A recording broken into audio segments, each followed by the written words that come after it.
and welcome to the first episode of Monday Mod Tips. This series will be a collection of tutorials as requested by you guys. Each week I will go through the comments of the previous video and pick a topic that you guys have requested and do a video on that topic. If you guys start requesting topics that I don't know how to do, I will do my best to learn how to do it, or to find resources for you guys. The first episode is going to be about K26, and by extension how to do a simple spring upgrade. The two most common questions that I get about K26 are what is K26 and where can I get it? K26 is a spring. This is what it looks like in its raw form. It is 11 inches long.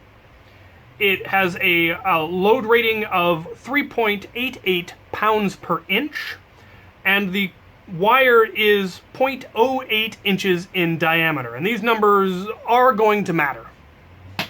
It can be acquired either through McMaster Carr's website, which is actually where the name comes from. K26 does not refer to the draw weight. It is not 26 kilograms. K26 are the last three digits of the part number on Carr McMaster's website, and that is where we got that name. But a better source, personally, for in my opinion, is Out of Darts' Etsy page, which I will have a link to in the description. He sells it for approximately the same price as Carr McMaster does, but his have had the ends squared, which we will get into in a little bit, as that is also important. He sells it for $12 for a pack of 5, which is roughly the same price as Carr McMaster, or $4 for a single coil. So it's definitely a better deal to buy in bulk. And since, as you may have noticed, giving my K26 series, there's a lot of blasters you can use K26 in, and it won't take you long to use it all up.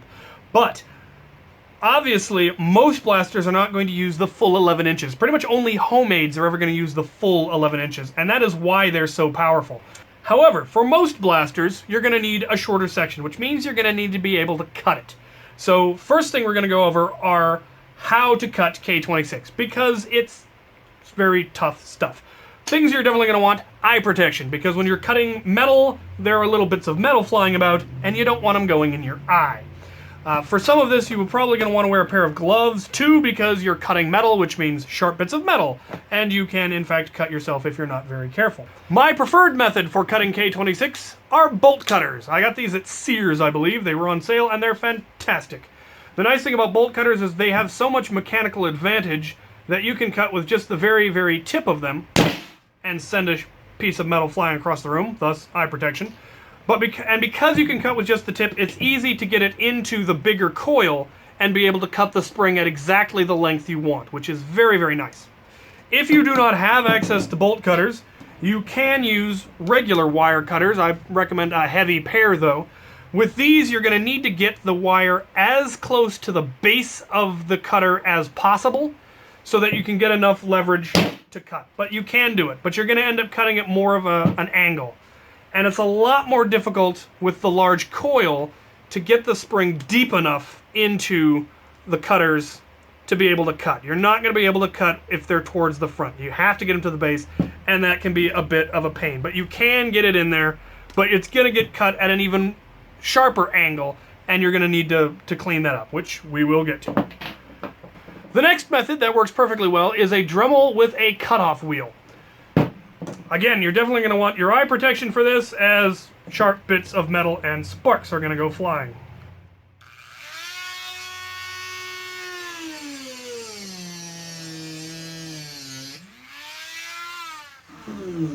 But it cuts through quite nicely. You are going to want to be careful when you do this, because the wire is going to get very, very hot from the friction, but it will cut it quite cleanly. The downside is, once again, when you try to cut it when it's in the coil, you're going to have to come at a fairly extreme angle in order to not cut the coil on either side, which you don't want to do. So you're going to end up with an angular cut that you're going to need to clean. The final method that I really don't recommend, because it would be a pain, but if it's all you've got, you can cut it with a hacksaw. You're going to need to find something to clamp it to, and then you're going to need to come in at an angle, so once again you don't cut the coils on either side, and you can cut through that way. But it's not going to be nearly as easy or as pleasant as some of these other methods. Now, once you have it cut, you are going to want to clean up the ends a little bit. And to do that, you use a simple metal file. All of these methods are going to create some kind of a sharp end, some more so than others, but you're going to want to clean that up, one, for your own safety so you don't accidentally cut yourself while working with the spring, but also because you don't want sharp bits of metal rubbing around on the inside of your blaster, as that can eventually cause problems, or it can cause it to snag and jam the blaster. So, clean up the ends a little bit just by filing it until it's not sharp anymore. Now, I mentioned that out of Darts' K26 coils are squared on the end, and the reason for that is you want them squared on the end in order to give you a more uniform platform that's pushing against the end of the blaster. And you can square off the ends yourself just using a pair of pliers. Simply hook them in there and bend it down. And now you've got a squared off end, as you see on all stock springs. And this gives you a more uniformed surface area that's pressing against either the plunger head or the back of the blaster, which is good because, once again, otherwise it'll lead to jams, or it can actually coil out and then cause all kinds of problems. So you're going to want to square the ends, and it's easy enough to do with a pair of pliers. Out of Darts' are automatically squared on both ends, but once you cut it, if you're not making a homemade and you have to cut it, you're going to need to square the inner ones yourself, which is not difficult. But his are very nice and very clean, so that is one of the advantages of his. The next question that I get asked is, how long of a K26 should I use? And the problem with asking that is that it's different for every blaster, because the exact internal dimensions are not the same from one model to another. Even all of the different Nightfinder reshells, the Fire Strike, the Pink Crush, all of those have slightly different plunger tubes, slightly different internal mechanisms, and so you're going to need to tailor it somewhat. But as a general rule, where I usually cut it, I tend to cut them the same length as the stock spring. At the very least, this guarantees that the spring isn't going to be too short. Most Nerf guns, if not all Nerf guns, when the stock spring is in the tube, there is a little bit of pre-compression. It's not fully extended, it's just pressed a little bit. And what this does is it keeps the spring from rattling around inside the plunger tube. I refer to it as spring rattle. When the spring is too short, it will rattle around in the plunger tube. And that'll happen if you cut your K26 too short. If you cut it too long, then the catch notch on the plunger rod will not be able to reach the actual catch, and the spring and the gun won't catch and it won't work. So that's the problem if it's too long. Now, I generally start with the stock spring length and cut it down as necessary. And I will cut down a half a coil each time until I can get it to catch. Sometimes there simply is no way, and that's why some blasters failed, to get it to catch with K26, because K26 is a thicker wire.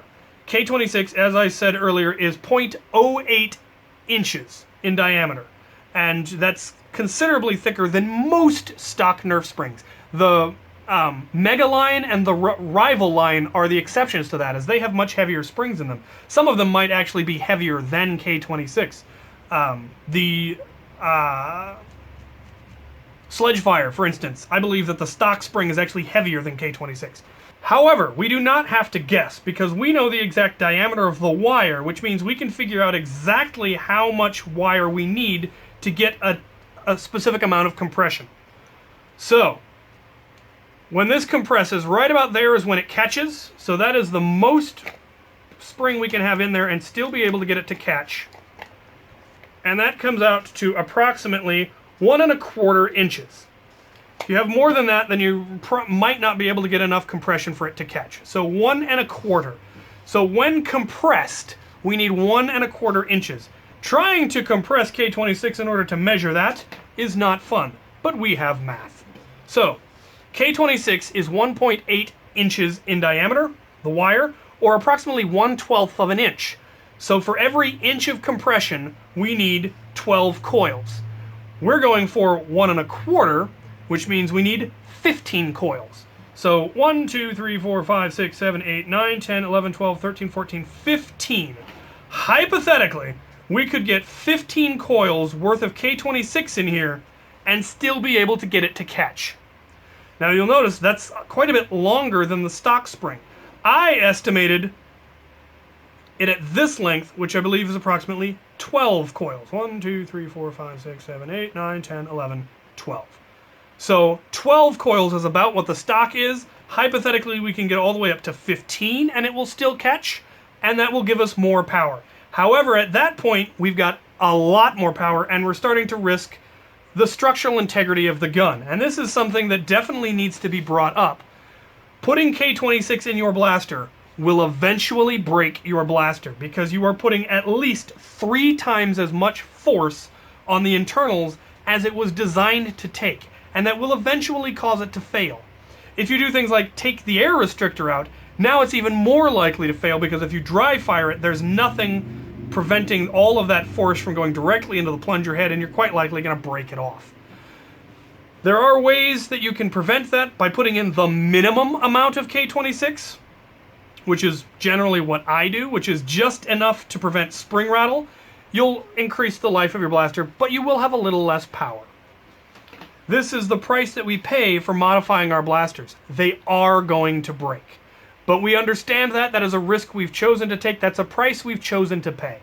So bear that in mind when you're doing your modification. Now, the final thing that we're going to cover is how to get the K26 on. Now, night finders are fortunate in that the plunger head screws off, which makes it much easier to deal with. You just take that screw out, put the new spring on, put it all back on again, and you're good to go. But what do you do on all of those blasters where the plunger head doesn't screw off? This is a very annoying phenomenon that happens more and more in the newer blasters. And it may be that they've just discovered that that's stronger, or they may be trying to keep us from doing what this video is designed to teach you how to do. So, how to get K26 onto a plunger rod that doesn't have an easily removed plunger head. The way that I do it is to coil it on. You can also coil springs off. Now this is one of the reasons you definitely want to round off the end of the spring, because if you don't, it's gonna chew up your plunger head when you do this. What you're gonna do is you're gonna slip it on there, and as it goes across, you're going to get little grooves and gouges, and that's what we're trying to prevent as much as possible.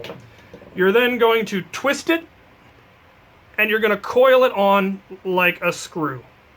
And this is where if you don't have the plunger head rounded, it will constantly gouge your plunger head, which will make it not draw as smoothly. But you're just going to keep coiling it until you get it all the way on. Like so.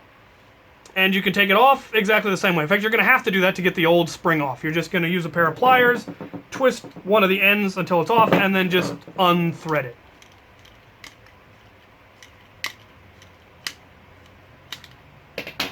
And that's how you get it on and off. In most cases, when you do a simple spring upgrade, you are going to need to increase the catch springs. Some of them are strong enough, but K26 is powerful enough that it often isn't enough. This is another thing that is going to wear out because you're using a heavier spring. You're going to wear out the catch notch on the plunger rod, and you're going to wear out the actual catch mechanism because they were not designed to have that much stress. Every time you fire, they're going to round it a little bit more, and eventually it won't catch at all. Once again, this is the price that you pay for upgrading your blaster. Now you can open the blaster up and cut the notch a little bit to sharpen it, as it were, and make it so that it will catch again. But eventually you're going to run out of material, or it simply isn't going to work anymore. This is just something that is just the nature of the beast. It's the price we pay. But that is how you do that. So I think that covers pretty much all of the basics of K26 and basic spring upgrades. We will go into things like catch spring upgrades and reinforcing internals if that's something that you guys want to see, but that is beyond the purview of this video. So, if I haven't covered anything, if you have any more questions, feel free to put them in the comment section below. Please give me the recommendations for what you would like to see next week, and as always, thank you for watching.